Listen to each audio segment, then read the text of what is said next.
2020년 7월 30일 새벽 설교 말씀입니다.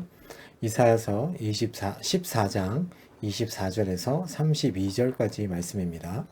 여호와께만 완전한 안전이 있습니다. 여호와께만 완전한 안전이 있습니다. 라는 제목으로 새벽 말씀 보겠습니다. 오늘 본문은 어제 바벨론 심판에 이어 아수르에 대한 심판의 내용입니다. 오늘 말씀을 보기 위해서는 이 당시의 상황을 조금 저희가 살펴봐야 합니다.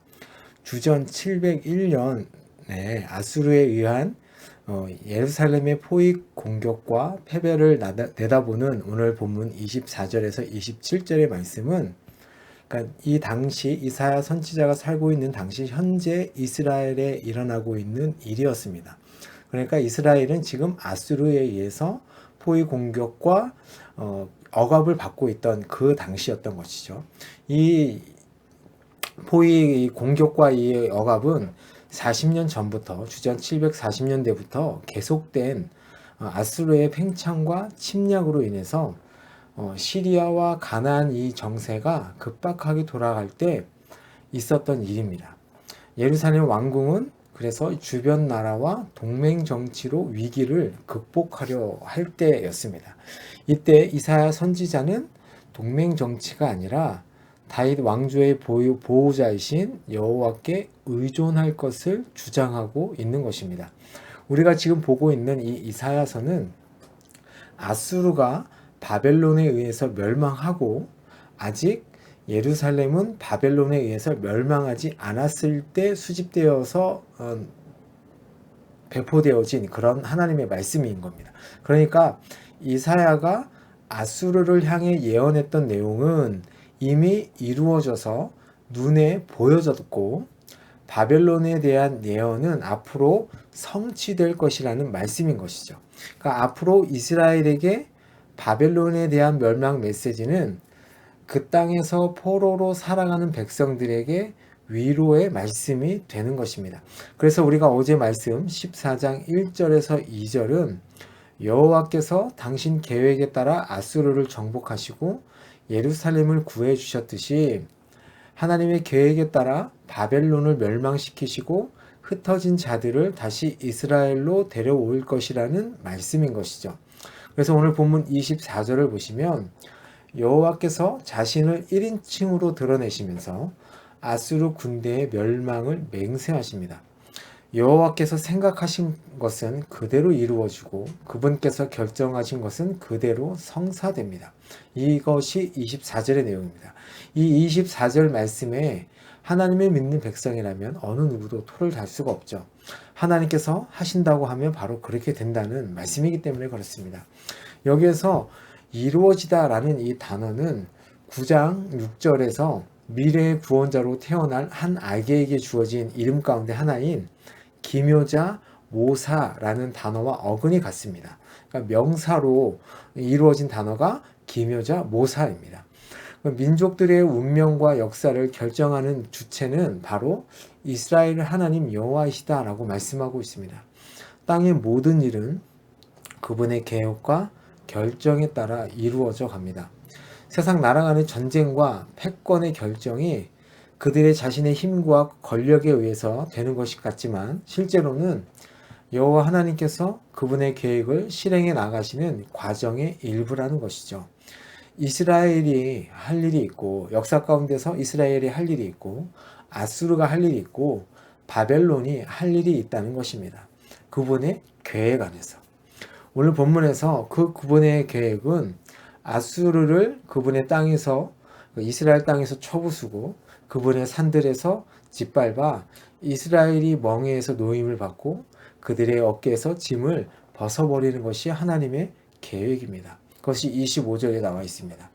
아수르는 두 가지 역할로 쓰임받게 되는데, 하나는 여호와께 불순종한 다윗 왕조를 징계하는 도구로 쓰임받기 위해 유다로 올라오고, 또 하나는 그 아수르의 교만으로 인해 여호와께 심판을 받기 위해 예루살렘으로 올라오는 것입니다. 하나님의 이 심판 안에서 아수르뿐만 아니라 또 26절에 보시면 모든 민족이 다 그 심판 안에 포함된다고 말씀합니다.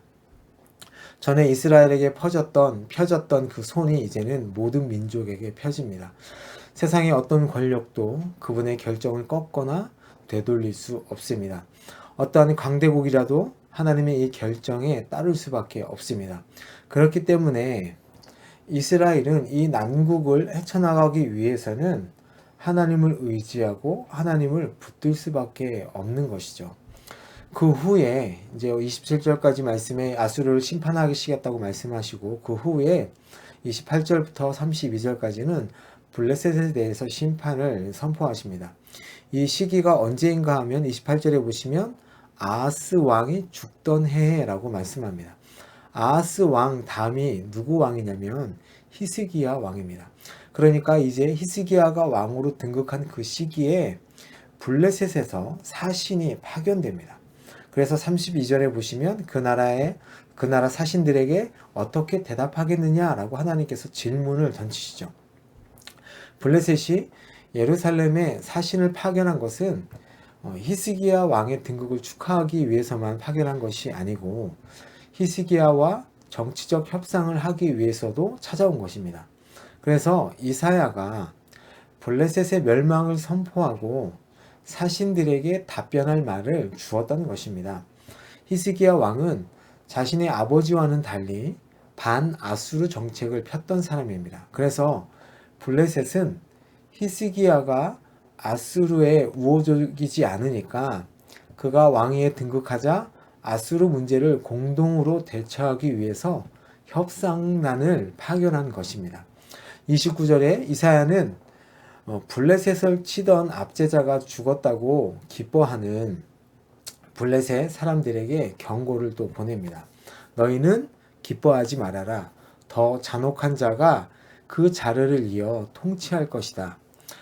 많은 학자들은 이 통치자가 누구냐면 아수르의 디글라빌레셀 또는 사르곤이라고 얘기합니다.